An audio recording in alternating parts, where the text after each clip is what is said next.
안녕하세요. 김한규입니다.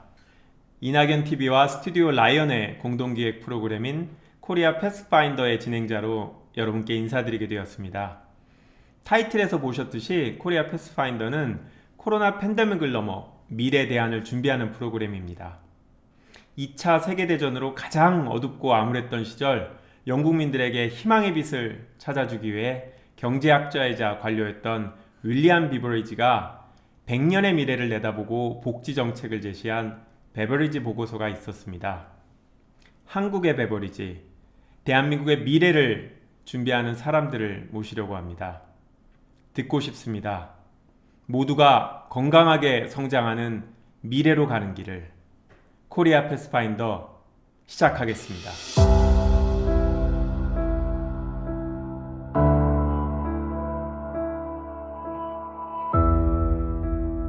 오늘 그 첫 순서, 첫 번째 손님입니다.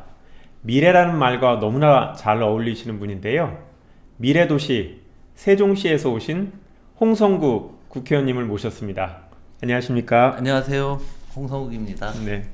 홍 의원님이야 너무나 잘 알려주신 분인데 특히 평사원으로 입사해서 미래에셋 대우의 대표이사 사장까지 하셨습니다. 금융맨으로 이렇게 살아오셨는데 물론 이제 좀 이따 이제 미래학자로서의 모습도 또 얘기를 한번 해볼 텐데요.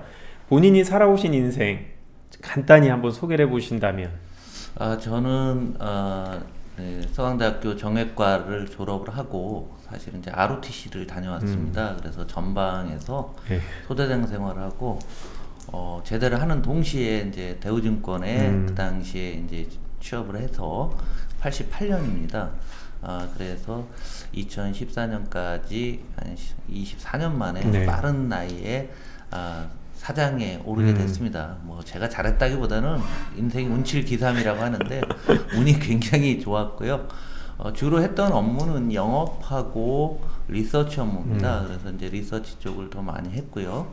그래서 차근차근 나름대로 제가 사장은 아니었으나 네. 사원일 때도 사장의 마음으로 또 대리일 때도 사장의 마음으로 좀 폭넓게 일하다 보니까 그런 기회가 오게 돼서 저한테는 좀 과분한 영광이었죠. 그리고 아마 아시겠지만 대우 사태로 대우증권이 정부의 자금을 받아서 부도위기에서 살아났었습니다. 네. 그런데 제가 사장하던 당시에 회사를 아주 높은 가치로, 기업 가치로 만들어서 미래에셋 그룹에 고가에 팔아서 국민들한테 빌린 돈을 다 갚았다는 게 저는 이 직장 생활하면서 가장 보람 있는 일이었다라고 생각합니다. 네. 심각한 얘기 다음에 이런 질문을 드려서 괜찮을지 모르겠는데 네. 그렇게 비싸게 팔 때 혹시 그러면 그런 훌륭한 성과를 낸 거에 대한 성과금이라든지 이런 것들이 좀 있으셨나요? 자랑은 아니지만은요. 네. 저 같은 경우는 오히려 미래에셋 그룹에서 같이 계속 근무하자고 했는데 인생을 더 늦기 전에 네. 제2의 인생을 하기 위해서 제가 자발적으로 걸어 나왔습니다. 네. 그러니까 일반 회사에서 통상 M&A가 되면 네. 팔리는 회사 CEO들한테 많은 성과금이나 이런 걸 주는데 저는 모든 걸 포기하고 빨리 내 일을 하는 게 중요하겠다. 그리고 일반 회사에 소속돼 있으면 제가 이제 글을 쓰고 강의를 하는 사람인데 제가 하고 싶은 말이나 글을 쓰기가 좀 어렵습니다. 회사 이해 때문에. 그래서 제가 과감하게 정리를 하고 나와서 강의하고 책 쓰고 언론에 기고하고 이렇게 컨설팅하고 이런 거 하다가 네. 민주당의 부름을 받아갖고 네. 제 3회 인생이 된 것 같아요. 그래서 2020년 1월 말에 결심을 하고 입당을 해서 숨가쁘게 2020년을 살아왔습니다. 네. 말씀하신 것처럼 이제 본인이 대표이사가 되기 전부터 과장부터 내가 대표이사가 되면 어떻게 하겠다. 대표이사라는 마음으로 일을 하셨다고 하셔갖고 예전에도 다른 데서 그런 말씀을 하셔갖고 되게 저한테는 되게 신선한 얘기였고 내가 저 같은 경우 이제 국회의원이 아닙니다만 내가 국회의원이라면 뭘 할 수 있을까, 내가 국회의원이 아니라서 뭘 못한다라고 생각하는 것보다 하여튼 자기가 꿈꾸는 자리, 자기 현재 자리에서 할 수 있는 게 뭔가부터 한번 생각해 보는 게 좋지 않을까라는 생각을 했고요.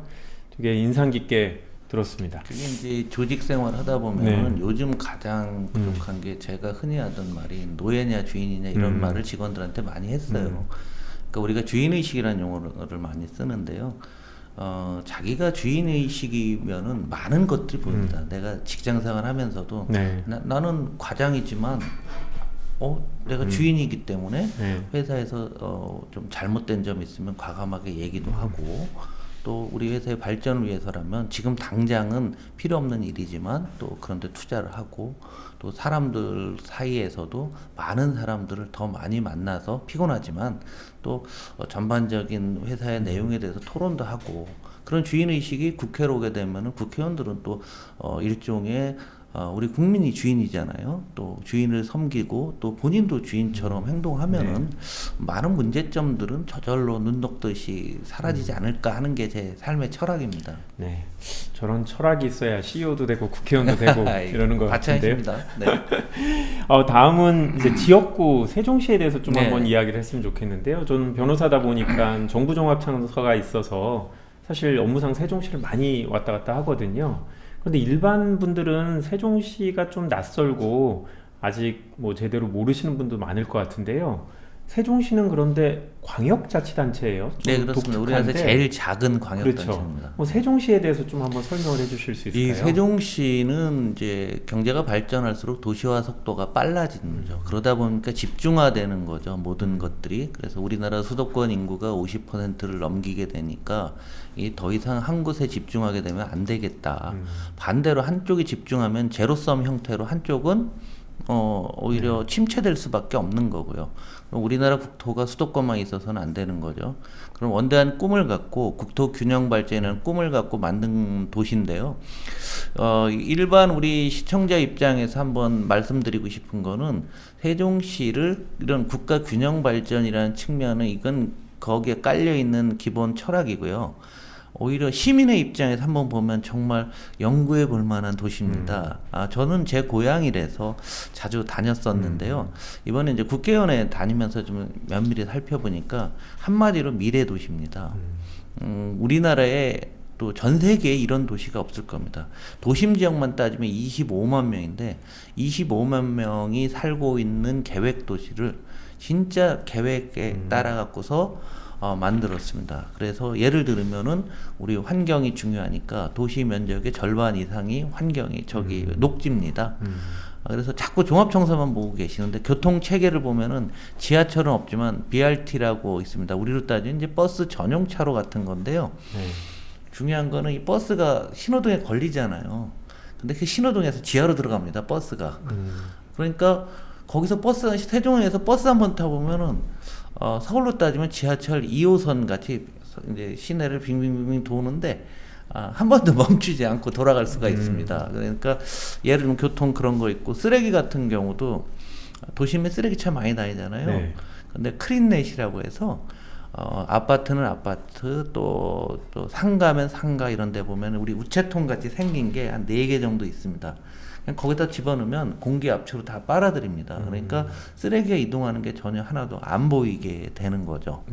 그리고 모든 아파트가 100%가 다 지하 주차장입니다. 지상에는 차가 없습니다. 그리고 차도보다 보행도로가 실질적으로 더 넓어요. 그래서 여름이면은 자전거 다니시는 분 요즘 마이크로 모빌리티라고 해서 쌩쌩이 같은 거 있지 않습니까? 우리의 아이들은 이제 조그만 쌩쌩이 타고 자전거도 타고 뭐 하면서 이런 시민들이 자발적으로 할 수 있는 이런 측면에서 굉장히 다른 도시와는 비교도 안 될 정도로 굉장히 안전하고 잘 돼 있고요. 뭐니 하고 그러다 보니까 세종시는 새로 만든 도시다 보니까 평균 연령이 낮습니다. 그래서 시내 지역은 33세밖에 안 돼요. 그래서 굉장히 젊은 도시고 그래서 이제 우리 LH공사에서 이걸 짓고 있는데 이 모델을 다른 나라의 신도시 모델로 수출하려고 많은 실험들을 하고 있습니다. 그리고 지난해 특히 이제 제가 국회의원 출마하면서부터 첨단 기술의 테스트베드가 돼야 된다라는 거죠. 그래서 세종시에서 자율주행 자동차라든가 이런 미래의 산업들이 세종시에서는 지금 굉장히 많은 테스트 기업들이 들어와서 있습니다. 그래서 세종시에 종합청사가 있고 국회의사당이 내려오고 이거는 실제로 이제 정부의 입장이고요. 거기 살고 계신 분들의 입장에서는 정말 삶의 만족도가 상상을 초월할 정도라서 세종시는 한번 꼭 관광을 오시던지 한번 견학을 한번 오시고서 걸어도 다녀보시고 자전거를 타고 한번 돌아보시면 정말 특별한 도시다라는 생각이 드실 것 같아요. 네, 그럼 세종시를 세계에 자랑할 만한 미래 비전이 어떤 게 있을까요? 우리가 뭔가 모르면 딴 나라 가서 네. 구경 가죠. 네. 옛날에 시찰이라고 하고 그렇죠. 뭐 했는데 이제는 지금 전 세계 모든 신도시들 중에서 계획 도시 중에서 세종이 지금도 건설되고 있습니다. 그래서 다른 외국인들이 한국의 어떤 시범적인 미래 도시를 견학하기 위해서 세종으로 몰려오는 그러한 시기가 저는 조만간 오지 않을까. 그러면서 자연스럽게 또 우리 국민들의 입장에서는 서울의 강남이 지금 모든 문제지 않습니까? 그런데 수도권 집중을 떠나도 수도권 이상의 인프라를 갖추고 교육 환경을 갖춘 그런 도시가 생긴다고 하게 되면은 그 세종이 본보기가 돼서 지방에 있는 많은 혁신 도시들이 같은 방향으로 발전하게 된다고 하면은 많은 문제가 해결되고 이 세종의 비전이 사실은 한국의 국토를 재설계하는 어떤 출발점이 아닐까라는 생각입니다. 그렇군요. 세종시 자체만이 아니라 지방 거점 도시들이 혁신 도시로서 국가 균형 발전을 위해서 기여할 수 있도록 그러니까 벤치마크 도시가 되는 거죠. 예, 벤치마킹 도시가 되는 거군요. 네. 오늘 홍 의원님을 모신 이유 중에 또 한 가지는 이제 미래학자 홍성국에 대해서 한번 여쭤보고 싶었던 건데요.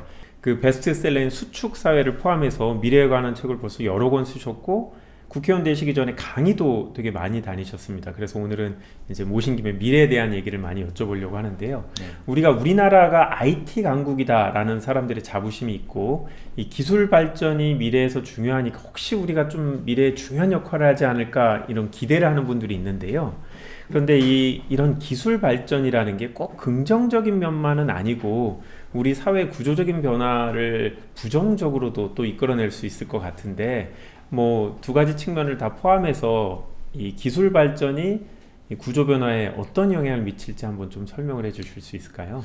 글쎄 역사 발전의 원동력은 테크놀로지 기술이 뭐 가장 중요했다라고 봅니다. 그래서 인류 특히 근대사라는 것은 기술과 발전과 같이 했는데 그럼 말씀하신 대로 앞으로의 기술이 어떤 영향을 줄 거냐라고 하는데요. 일단 가장 우리 현실적인 위치에서의 위험 요인은 기술이 발전하면은 생산성이 증대되죠.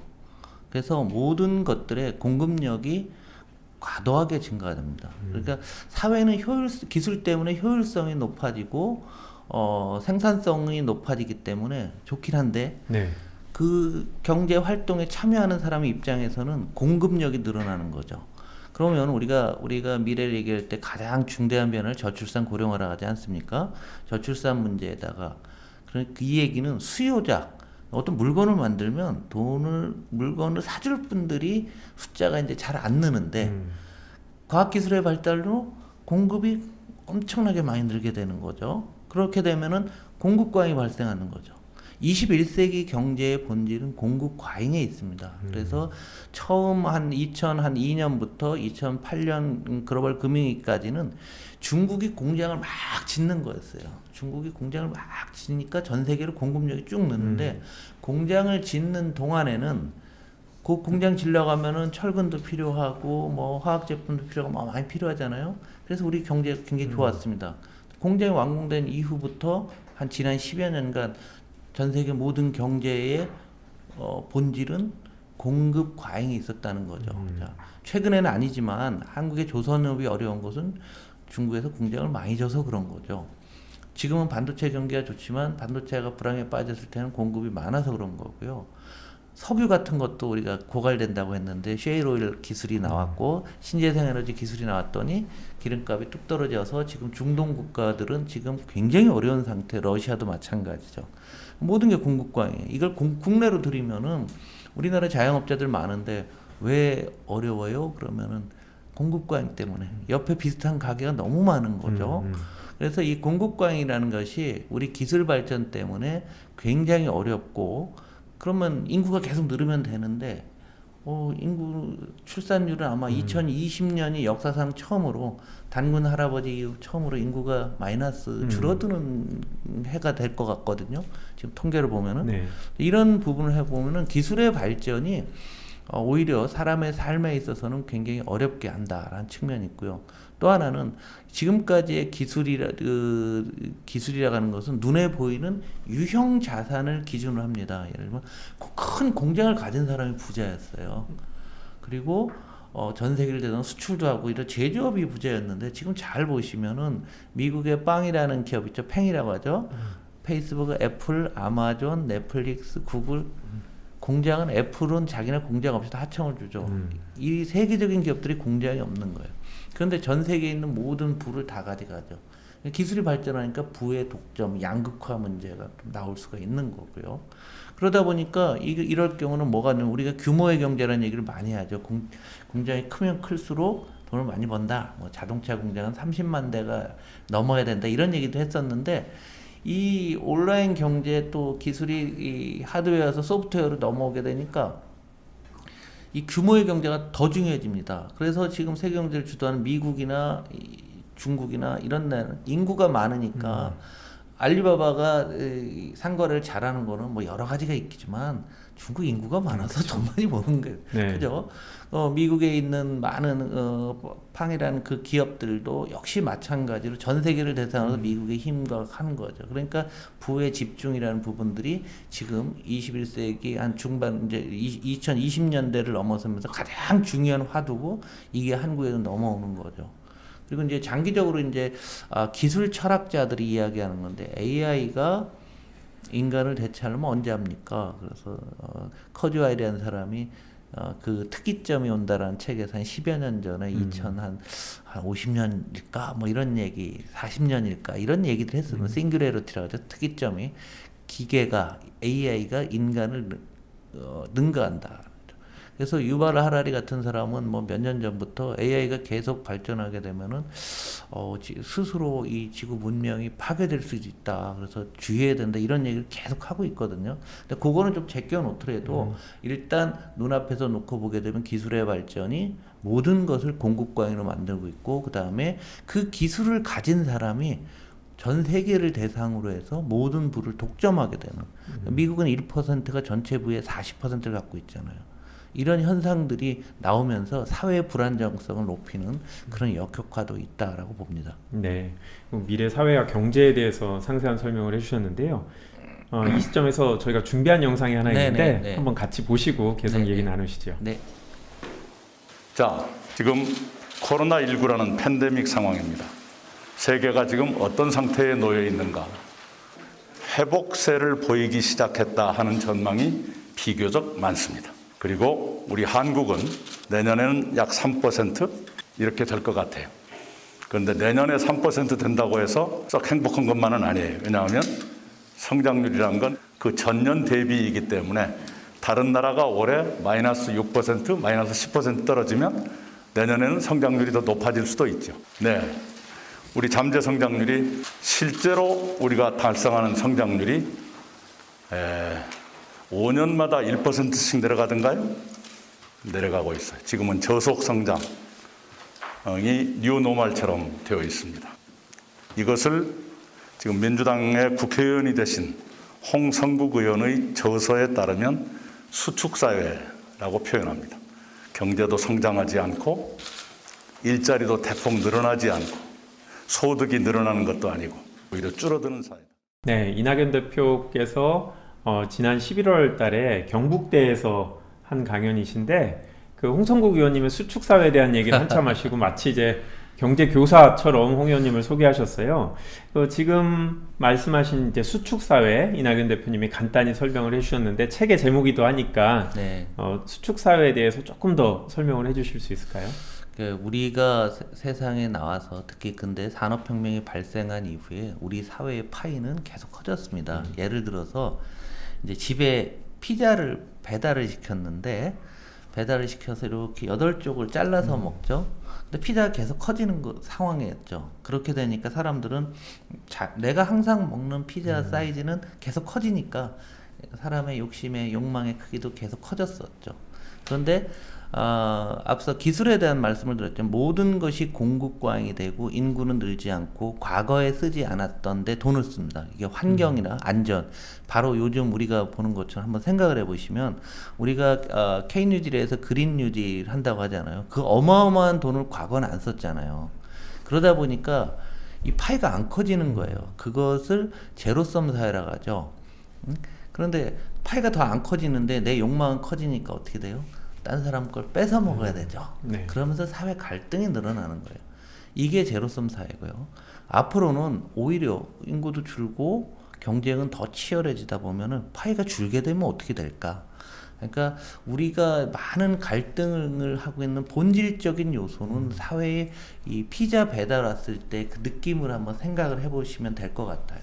그래서 우리가 역으로 계속 커져가던 욕망을 좀 자제하자라는 생각들이 많은 사람들한테 좀 조금씩 자발적으로 발생을 하면서 좀 바르게 살자, 좀 우리가 욕망을 좀 줄이자, 이런 식의 어떤 움직임도 있는 거고, 또 국가 차원에서는 역으로 국가는 파이를 키우기 위해서 과거보다 더 많이 시장에 개입해서 딴 나라와의 경쟁에서 이기기 위해서 정부가 직접 나서서 투자도 하는 거죠. 그게 쉽게 얘기하면은 미래전환 K 뉴딜 정책의 철학도 바로 거기에 있는 겁니다.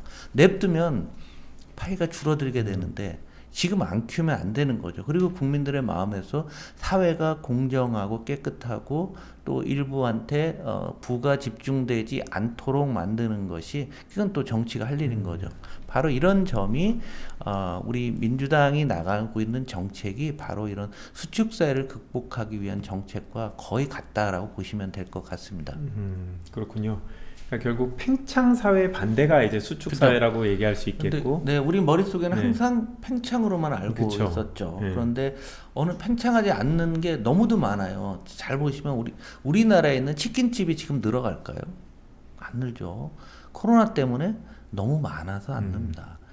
또 노래방 같은 경우도 31,000개였어요 작년도에. 그런데 지금 코로나 때문에 많이 문을 닫았는데 인구가 안 늘고 또 고령화되는데, 저도 요즘 노래방 가본 지가 코로나를 떠나서 별로 잘 안 가거든요.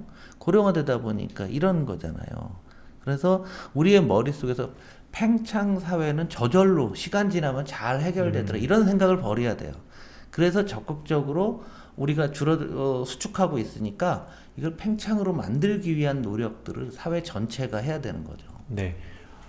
또 한 가지 말씀하신 게 이제 수축 사회가 되면 사회적 갈등이 네. 더 강화되고 그럼으로 인해서 상시적으로 이제 갈등 구조가 네. 생길 수 있다라는 건데, 수축 사회가 되면 반드시 그런 이제 소득 불균형과 사회적 갈등이 커진다고 봐야 될까요? 그건 뭐 너무도 당연한 거죠. 아니 우리 친구들끼리 아까 피자 얘기를 했는데 네. 피자를 했다가 피자가 작아지면 나는 더 먹어야 되는, 그럼 필연적으로 남의 이해에 개입해서 내가 더 뺏어 먹어야 되거든요. 그건 갈등이죠. 그 국가 간의 갈등이 미중 패권 전쟁 벌어지는 것도 마찬가지예요. 전 세계적인 파이가 안 크니 미국의 입장에서는 이게 중국이 우리 걸 자꾸 뺏어간다 얘기요. 그러니까 내가 더 뺏어가야 되겠다라는 생각을 가진 게 결국은 근본 기저에는 그게 있는 거죠. 그래서 모든 사회 현상을 이런 수축사회 형태로 놓고 보시게 되면은 충분히 이해가 가고, 또 이런 부분들을 또 널리 알리기 위해서 또 제가 정치권에 입문하게 된 계기도 됩니다. 네. 시청자분들 더 궁금하신 분 베스트셀러 수축 사회를 구입해서 한번 보시면 좋을 것 같고요. 좀 다른 얘기를 한번 해보면 2020년대에는 뭐 여러 가지 문제로 이제 국가가 어려웠는데, 아무래도 이제 경제가 안 좋다 보니까 주식 시장도 2020년 초에는 조금 어려웠고, 이걸 해결하기 위해서 우리 국민들이 나선 동학개미 운동, 동학주주 운동이 있었는데, 아무래도 전직 그 증권회사 대표이사셨으니까 보시기에 이제 동학개미 운동에 대해서 어떻게 평가를 해볼 수 있을까요? 일단 본질은 금리에 있습니다. 예를 들어서 우리 이번에 부동산 때문에 참 고생들을 전 국민이 많이 하고 계신데요. 한 5년을 놓고 보면 다른 나라도 똑같아요. 예, 뭐 필리핀 마닐라도 엄청 올랐고, 인도 뭄바이도 많이 올랐고, 독일 베를린도 엄청 올랐습니다. 그런데 이 금리가 낮아지는 게 이렇게 한번 생각해 보죠. 내가 17평짜리 집을 사서 주택 담보대출을 받았는데 한 달에 예를 들어 한 50만 원쯤 냈어요. 50만 너무 적으면 한 100만 원쯤 냈어요. 그런데 금리가 뚝 떨어지게 되니까 내가 은행에 100만 원만 넣어도 이번엔 32평을 갈 수 있게 되거든요. 본인의 입장에서는 내가 내는 돈은 똑같은데 더 넓은 집, 좋은 집을 사고 싶다라는 이런 측면이 있는 겁니다. 그래서 전 세계가 지금 부동산 붐을 한 5년 놓고 보면 다 똑같아요. 한국 정도로 올랐는데 그 본질은 금리가 떨어졌기 때문에 그래요. 그리고 이제 일반인의 입장에서 또 이제 그런데 부동산은 많은 규제들이 있죠. 그런데 주식은 뭐냐? 주식도 똑같습니다. 은행에 넣어놓으면 금리가 한 1.5 뭐 이 정도밖에 안 주거든요. 거기다 또 1.5에다 이자 소득세 또 그렇죠. 떼요. 그러니까 거의 수익이 없는데 이때 이제 한국 주식시장을 이렇게 쳐다본 거죠. 한국 경제가 코로나가 왔는데 이렇게 튼튼한데 나 처음 알았네. 한국은 이런 우스갯소리가 있었어요. 미국이 백신을 개발해도 미국 사람 못 맞는다. 이걸 여름 버전이었어요. 왜 못 맞냐면 주사기 만드는 회사가 미국에 없어서 그러니까 중국이나 여기서 수입을 해야 된다고 하거든요. 제가 지금 주사기가 어디서 만드는지 잘 모르겠는데 한국은 마스크, 주사기부터 백신, 치료제까지 다 만들고 IT 최강국이니까 한국을 다시 보게 된 거예요. 그리고 그동안에 많은 기업들이 배당을 많이 늘렸습니다. 그러면 은행에 넣으면 1.5를 주는데 배당 수익률이 3%, 4%, 뭐 5, 6%짜리가 널려 있었어요. 그러면 이 주식을 사서 배당을 받는 게 은행 예금보다 훨씬 수익이 크잖아요. 그렇죠. 예? 그래서 이제 한국 주식시장이 살만하다. 여기까지 금리와 관련된 이런 부분들이죠. 그러다 보니까 여기서 한국 시장이 또 코리아 디스카운트라고 해서 딴 나라보다 굉장히 쌌습니다. 싼 이유가 이제 기업이 1년에 벌어들이는 것을 몇 년치만큼의 주가에 반영하느냐 이렇게 얘기하면 그걸 PER 퍼라고 하는 건데요. 한국이 코로나가 발생하니까 이게 9년치 9배, 뭐 10배 이런 거 있잖아요. 다른 나라들은 15배, 16배 뭐 이런 상태였는데 그러니까 한국은 너무 싸다.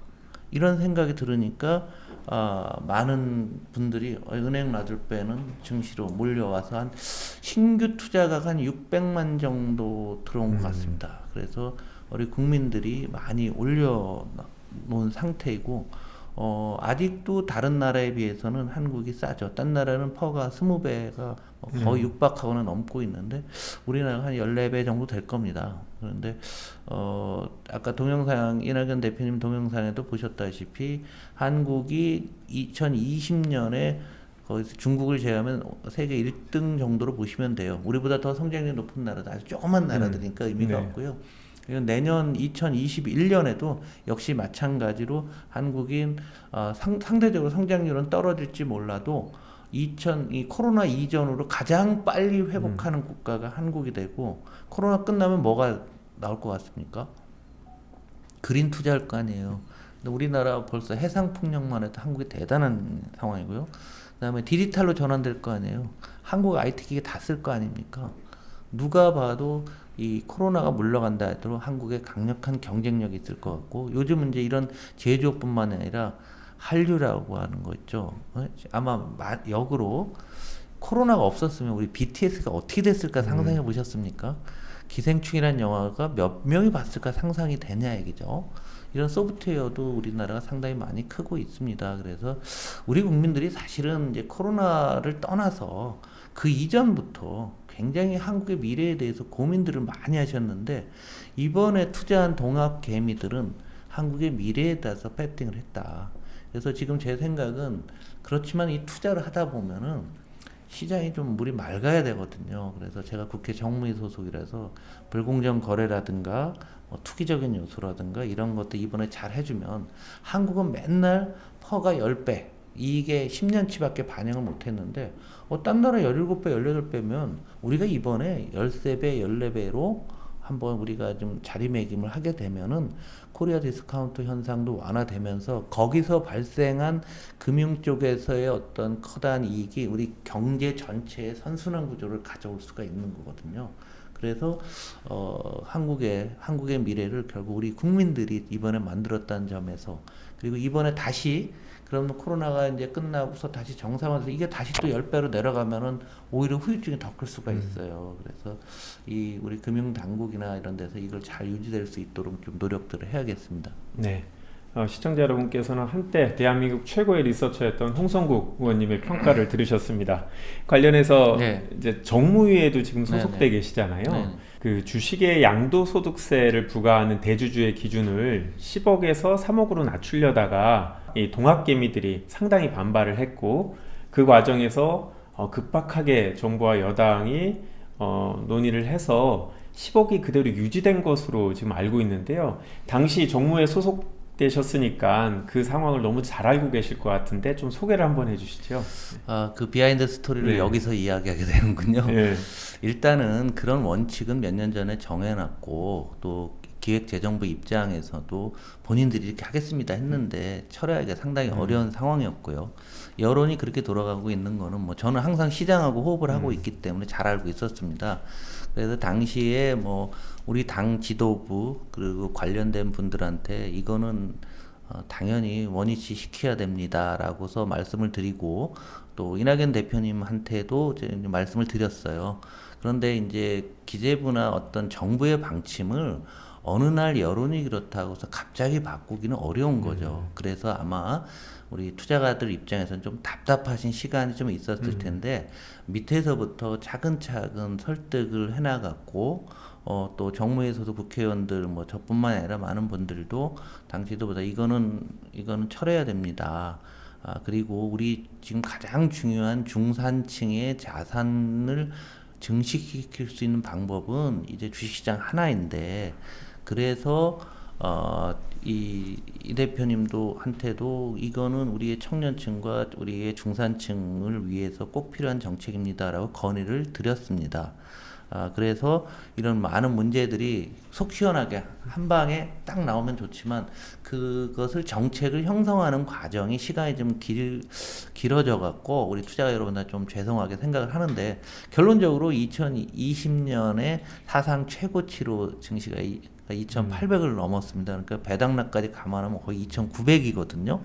이 정도로 끝나게 된 거는 역시 뭐 이 대표님이 결단을 내려주셨고 우리 당에서 그만큼 민의를 수렴한 결과다라고서 사실 자찬을 좀 하겠습니다. 네, 홍 의원님께서 고생을 많이 하신 것 같은데요. 말씀을 들어보니까 그 배경도 충분히 이해가 되고, 그런 게 더 이제 경제라든지 현재 상황에 제일 맞는 정책이었다라는 생각이 좀 듭니다. 다음으로는 요즘 가장 홍성국 의원님께서 바쁜 분야 뉴딜 펀드에 대해서 좀 얘기를 해보고 싶은데요. 사실은 뉴딜 펀드 전에 K 뉴딜에 대해서 설명을 먼저 해주시는 게 더 좋을 것 같아요. 네. 제가 이제 수축사회 말씀을 드렸는데요. 수축사회는 기존의 산업들은 수축은 되지만 새로운 산업이 떠오른다라는 얘기죠. 새로운 산업은 우리가 아는 디지털과 그린, 바이오 뭐 이런 것들, 미래 산업이라고 하는 것들이고, 국가 간의 경쟁, 기업 간의 경쟁은 이 뭐 역시 디지털, 바이오, 그린, 아마 3대 축에 다 연결이 돼 있을 것 같습니다. 그래서 바이오는 잘하고 있고, 거기에 대한 투자도 민간 중심으로 잘 되고 있어요. 그렇다고 안 한다는 얘기가 아니라 정부도 지원을 굉장히 팍팍 밀어줄 겁니다. 그러나 좀 상대적으로 부족한 부분이 그린과 디지털을 육성하기 위해서 모든 나라가 나서고 있습니다. 중국도 경제정책이 뭐예요? 그러면은 그린 투자하고요, 디지털 투자합니다. 미국도 똑같고요. 유럽도 마찬가지입니다. 어느 나라 하는 거예요. 그런데 정부가 나서서 중심을 잡고 가려고 하는데, 정부라는 건 매년 예산이 있는 거죠. 1년에 거기다 예를 들면 뭐 한 50조씩 5년을 한다. 그러면 250조를 5년 50조 이렇게 나눠서 하는 게 효과가 있을까요? 아니면 한 번에 한 뭐 200조 한 번에 확 넣어주는 게 효과가 있을까요? 왜냐면 딴 나라하고 같이 경쟁을 하는데.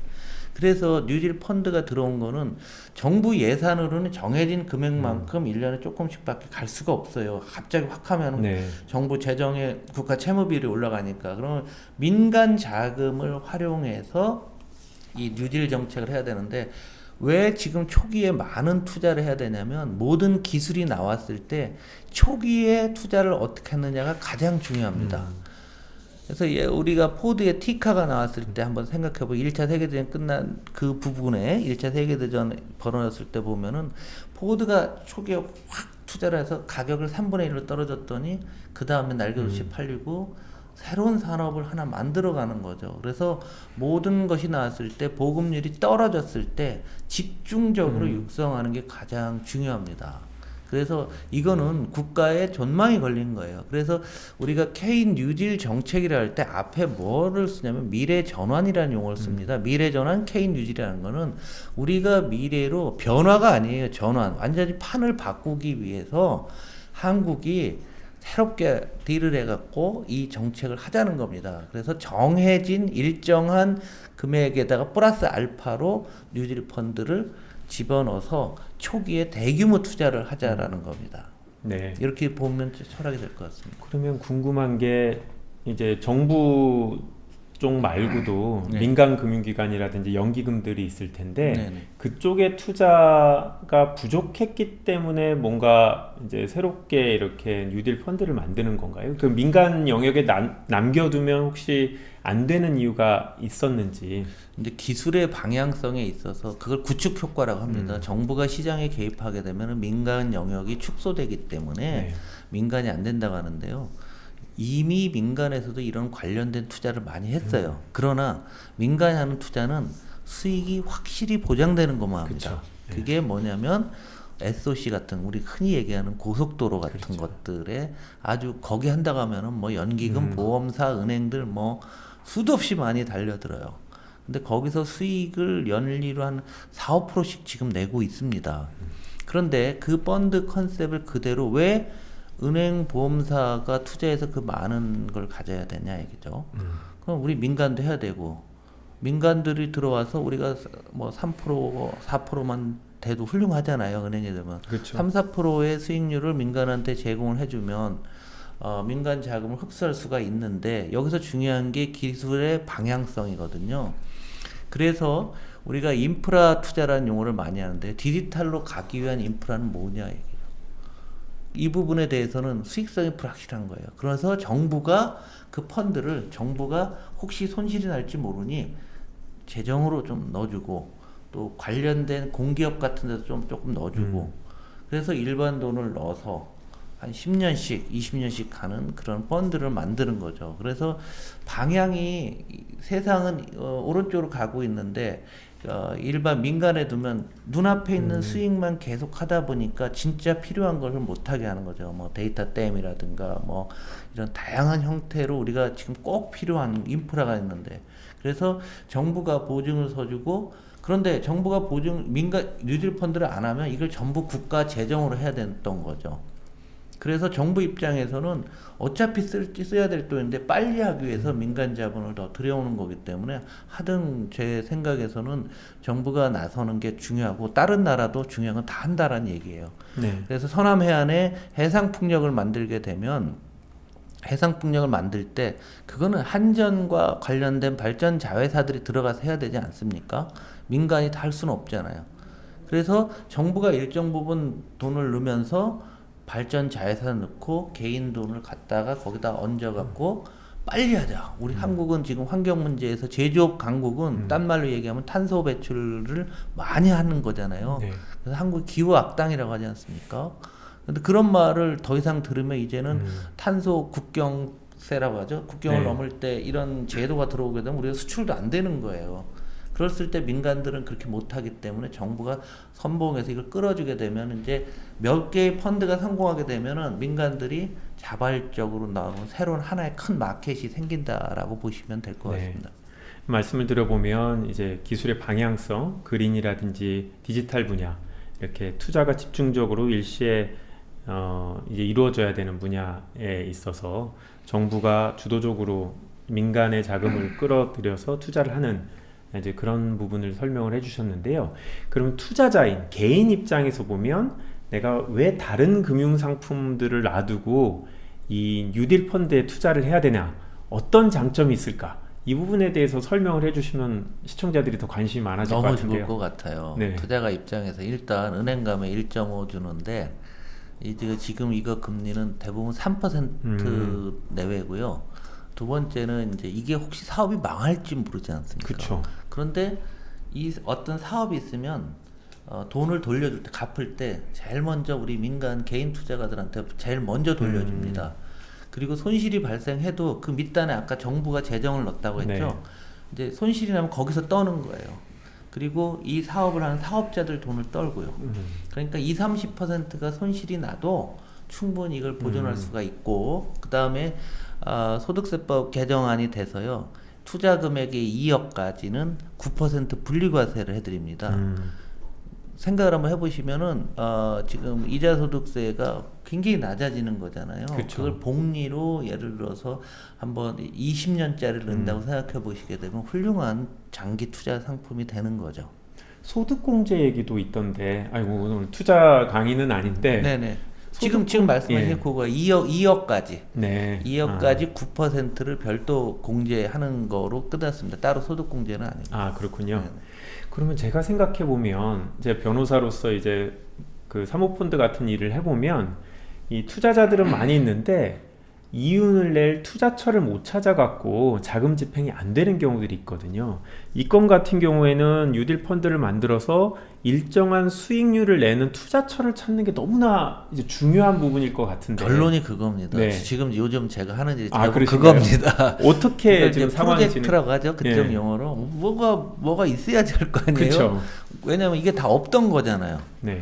없던 건데 없던 걸 이걸 찾아야 되는데 그동안은 별로 못 찾은 이유가 뭐냐면 민간끼리 하니까 누가 그 후순위라고 하잖아요.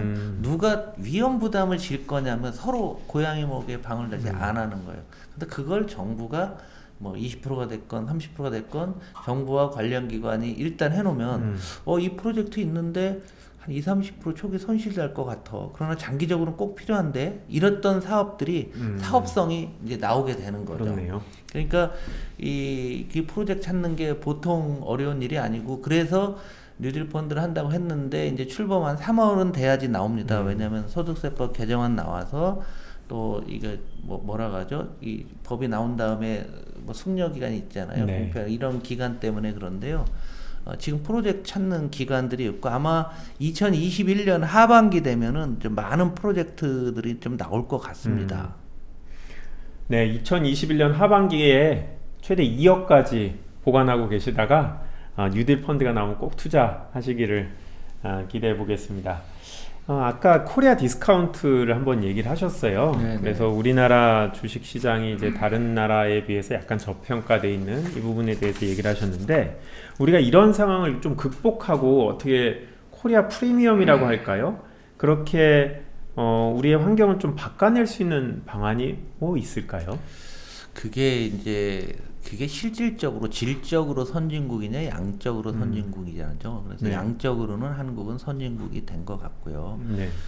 그런데 이제 질적으로 우리가 많이 미성숙된 부분들이 많이 있습니다. 그것을 저는 한마디로 소셜 캐피탈 사회적 자본이라고 하는데요.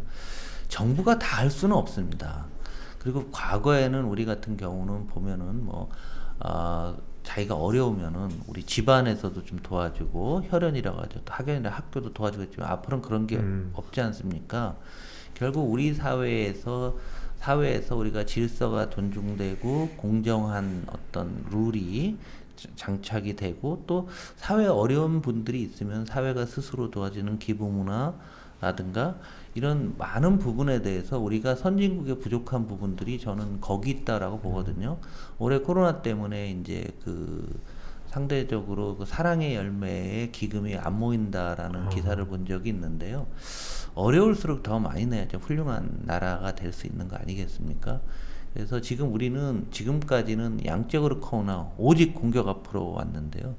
공격 앞으로도 해야 됩니다. 파이도 키워야 되지만 그 파이의 맛을 높이기 위한 우리가 사회를 얼마나 건전하고 따뜻하게 만들어야 되느냐. 이거 굉장히 중요한 관건이고요. 그러니까 요즘 보면은 이 사회적 자본이 사실은 그 나라가 선진국인가 아닌가를 결정하는 중요한 요인처럼 된다고 생각합니다. 그래서 뭐 예를 들면은 우리나라 요즘 뭐 언론개혁 얘기, 또 가짜 뉴스 얘기들 굉장히 많이 나오고 있는데 이런 것들이 사회적 자본을 다 갉아먹고 누구를 신뢰할 수가 없잖아요. 많은 여론조사를 보면은 당신은 옆에 있는 주변 사람을 신뢰할 만한 사람이 있습니까? 뭐 이런 글로벌 비교해 보면 한국은 굉장히 낮게 나오고요. 또 예를 들면 학력이 높은 사람을 신뢰합니까? 한국은 거의 세계 꽁찌입니다. 많이 배운 사람을 덜 신뢰하는 사회가 된 거죠. 그러니까 우리가 사회 리더 계층들이 그만큼 더 깨끗해야 되고 사회에 대한 책임을 또 해야 되는 거 하는데 우리는 이런 앞으로만 파이만 키우다가 파이를 맛있게 하는 방법을 우리는 하지 못했다고 봐요. 그래서 이 사회적 자본과 관련해서는 어떤 용어가 되죠. 뭐 기부문화도 되고 뭐 정신문화 다양한 용어로 쓰고 있지만은 우리가 우리 사회를 좀 더 살만한 세상으로 만들기 위해서도 그게 꼭 금전적인 것이 아닌 정신적인 것, 문화적인 것 이런 측면들이 상당히 더 강해져야 되고 너무도 부족하다라는 생각을 하고 있습니다. 네. 우리 스스로가 이제 사회적 자본을 만들어내야 되는 과제에 대해서 얘기하셨는데 저는 개인적으로 이제 외국인 투자자들과 일을 많이 하는 이제 변호사 업무를 했었는데 한 몇 년 전만 해도 남북 위기 상황이 있으면 고객들이 한국에 안 오겠다고 합니다. 주변에서 말린다고 이제 고객 미팅이 예정돼 있는데 비행기 못 타겠다고 하는데 최근에는 그런 상황들이 코로나 때문에 못 오시긴 하지만 몇 년 전부터 이제 남북 관계가 이제 호전되고 나서 그런 이제 화해 무드에 따라서 외국인 투자자나 하여튼 한국을 바라보는 외국 사람들의 시선들이 또 많이 바뀌는 부분도 있는 것 같아요.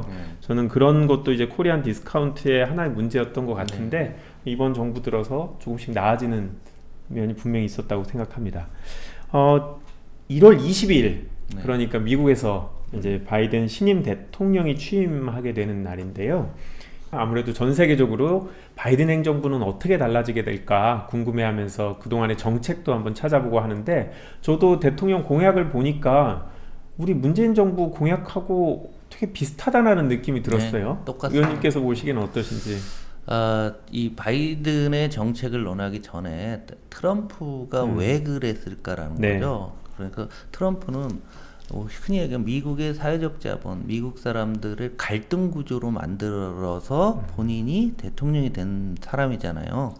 그러니까 바이든이 수락 연설에서 뭐라고 했냐면 미국을 치유하겠다라는 용어를 먼저 했습니다. 가장 먼저 미국이 분열되어 있었고 그래서 트럼프와 바이든을 비교해 보면서 우리가 한번 생각해 봐야 되는데 지금 전 세계적으로 놓고 보게 되면은 트럼프와 같은 포퓰리스트형 지도자들이 굉장히 많이 있습니다. 트럼프, 영국의 존슨이라든가 터키의 에르도안이라든가 뭐 필리핀의 두테르테, 뭐 중국의 시진핑, 뭐 대부분의 이런 포퓰리스트적인 성향 그러니까 멀리 보는 게 아니라 당장의 어떤 주장만 강한 지도자들이 있는데 이렇게 했더니 미국이 안 되겠더라는 반성이었던 거죠. 그래서 미국 시민들이 선택한 것은 미국을 치유할 수 있는 사람 그리고 이런 선동가적인 사람보다는 무엇을 보듬어주고 그러니까 트럼프의 경제정책 그거잖아요. 중국을 때려서 우리가 거기서 이익을 가져오겠다는 건데 바이든은 그게 아니라 우리 케인즈들과 마찬가지로 그린에 투자하고 디지털에 투자하고 산업을 육성하고 우리가 다 화합하겠다 뭐 이런 뜻을 하는 거죠. 그러니까 이 양반은 우리 전 세계 글로벌 그 외교 무대에서 수십 년은 30-40년을 활동했던 전문가지 않습니까? 경륜 있고 하니까 미국 시민들도 그런 리더십을 뽑은 거죠. 그러니까 지금 앞으로의 글로벌 리더라고 하는 사람이 포퓰리스트형, 선동가형에서 지금 관리자형, 통합형, 화합형 이런 사람으로 리더십이 바뀌어가고 있다는 큰 신호라고 보고 있어요. 그리고 정책은 지금 우리의 케이니즈 정책, 문재인 정부의 정책과 거의 똑같다라고 보시면 될 것 같습니다. 그래서 바이든이 오게 되면은 저는 한국의 입장에서는 굉장히 또 다른 기회가 되고 또 많은 어떤 우리가 리더를 바라보는 시각도 바뀌는 또 하나의 모멘텀이 되지 않을까라는 생각입니다. 네, 말씀 잘 들었습니다. 지난 2020년도 대한민국을 관통한 트렌드 중에 하나가 부자 되는 습관이었습니다. 네네네. 어떻게 보면 좀 세속적일 수도 있지만 일반 사람들이 우리의 삶이 조금 더 풍요롭기를 바라는 건 뭐 자연스럽기 때문에 많은 분들이 궁금해하는 부분인데요.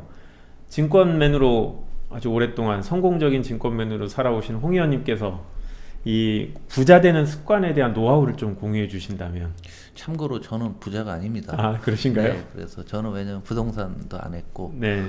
주식도 안 했고 지금 원래 도봉구에서 제가 50년을 네. 살았어요. 근데 제가 강의는 많이 했죠. 음. 부자들은 1번은 공부를 해야 됩니다. 아, 공부요. 제가 지금 한 30년 정도간 신문을 7개 꼭 봅니다. 오늘 아침에도 봤고요. 그 이유는 신문을 보면 가짜 뉴스 많다고 하는데 그게 아니에요. 내가 보기 싫은 정보도 보여야 되기 때문에 꼭 종이신문을 봅니다. 인터넷을 보면 내가 보고 싶은 것만 봐요. 그러면 안 돼요. 객관화 시켜야 돼요. 내가 하는 판단이 객관화되려면 딴 사람은 어떻게 생각하는 걸 보기 위해서 신문을 많이 봐야 되고요. 물론 이제 깊이 있게 공부를 해야 되겠죠. 그리고 신문보다 더 중요한 것은 시대를 관통하는 큰 패러다임을 전환하는 책, 미래학 책들을 많이 보야 될 겁니다. 그래서 제 서재에 있는 책은 거의 다 미래학 책이에요. 그래서 그리고 과거보다는 항상 미래만 보고 있습니다. 주식의 가치는 현재 가치를 따지는 건 회계사님들이 훨씬 잘해요. 이 회사 얼마짜리? 이건 네. 회계사님들이 훨씬 잘해요. 그러나 10년 후에 이거 어떻게 돼? 이건 투자가들이 잘하는 겁니다. 투자가들이 잘하는 거죠.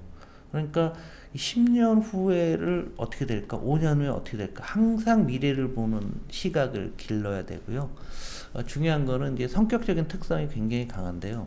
본인이 항상 정보를 매일매일 같이 정보를 입수하는 습관, 그리고 먼 미래를 보는 습관이 있으면 그 다음에 이제 이 투자를 해야 되는데 이 투자할 때 본인의 중심이 확고해야 됩니다. 내가 충분히 공부를 했기 때문에 여기에 대한 신뢰가 가면은 조그만 시세 변동에도 움직이지 마야 되는데 대부분의 분들은 좋은 회사 주식에 투자하고 뭐 부동산은 자주 매매는 못하지만 그럼 못 참아갖고 그렇죠. 꼭 네. 오르기 전날에 파시는 네. 분들이 또 많이 계시거든요. 그래서 성격적으로 좀 찐득해야 됩니다. 그래서 습관은 공부해라. 그리고 자기 마음을 굳건하게 가져가야 되는데 공부 안 하고서 굳건하게 가져가면 대실패라는 거죠. 그래서 계속 끊임없이 겸손하게 보고 마지막으로 가장 중요한 거는 목표 가격이라는 걸 꼭 가져가야 됩니다. 내가 이러한 이 주식을 사면 얼마 되면 팔아야 되겠지라고서 이제 마음속에 정하고 그 시세가 오면 뒤도 안 돌아보고 팔아야 되거든요. 근데 그 시세가 오면 자기 합리화합니다. 거래가 많이 늘었네. 좋은 뉴스가 나왔네. 일주일만 더 기다려볼까? 그러다 보면서 서서히 꺾일 때 자기 합리화가 정하는 거죠. 그래서 이 모든 과정에서 목표가를 정해서 그걸 판다라고 생각하고 매매를 한 1년에 한두 번 정도만 한다고 생각하시면 제가 보기에는 한국 시장이 아직 저평가되어 있기 때문에 충분히 그런 기회를 얻을 수 있다라고 생각합니다. 네. 아유, 감사합니다. 아주 실질적으로 도움이 되는 정보였습니다. 오늘 코리아 패스파인더 첫 번째 시간은 미래학자, 미래 전문가 홍성국 의원님을 모시고 얘기를 나눠봤는데요. 상당히 유익하고 저는 개인적으로 되게 재밌는 정보들이 많았는데 그래요? 다음에 불러주세요. 예, 오늘 보니까 저희가 이제 들어야 될 얘기가 너무 많은데 오늘 아주 일부만 들을 수 있었던 것 같습니다. 다음에 꼭 다시 한번 모시고 얘기를 나눠보도록 하겠습니다. 네. 마지막으로 시청자분들께 한 말씀만 해주신다면. 글쎄요, 이제 우리의 상식과 역사에서 현재 상황을 규정할 수 없는 대단한 전환기에 지금 와 있는 것 같은데요. 우리가 주의해야 될 거는 지금 한국 사회 리더들 또 한국 사회를 바라보는데 80년대, 90년대 시각으로 바라보시는 분들이 굉장히 많은 것 같아요. 그렇지만은 우리 한국 사회가 더 발전하기 위해서는 2030년, 2040년 어떻게 바뀔까? 여기에 대해서 끊임없는 고민을 해야 될 것 같고요. 저도 열심히 공부하고 연말 연시에 연휴 기간 중에도 책을 몇 권 샀는데 읽어가면서 또 한번 미래를 다시 한번 계속 업데이트 해나갈 예정입니다. 힘들지만 2021년에는 모두 마스크 벗으시고 앞으로 뛰어가는 그런 한 해가 되기를 기원합니다. 감사합니다. 네, 감사합니다. 저희 프로그램은 미래를 준비합니다. 모두를 위해 지속 가능하고 건강한 성장, 더 나은 미래로 가는 길을 찾아가겠습니다. 여러분 감사합니다.